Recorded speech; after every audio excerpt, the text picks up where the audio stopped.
So, si Barbie doll, papagandahin ko siya. Yeah. Kailan mo binili yan? Siguro mga noon pag ko. Parang matagal na yan ah. Sige, paganda natin siya. Ano masasabi mo dito? Magpapaganda ako! Ang laki niyan ah.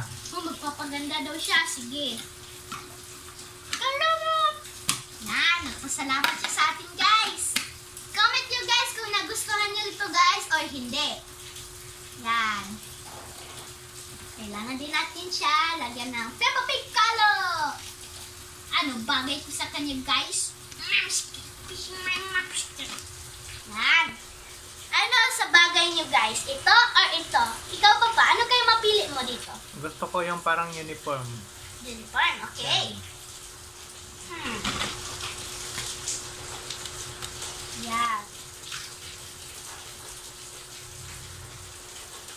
Guys, so tatayo na siya. Yan ang bago mong Barbie pala. Ang laki niyan ah. Oh! Kasing laki ko to noon. Uy. Ang laki. Iusin muna natin kalo kasi nahubog. Sige, shout out na kita pas ng oras. Ito, sige Arlene, sige lang. Sana makita mo tong video ko. And you too, Reyna, my best friend forever. And a beautiful girl. Bye-bye na.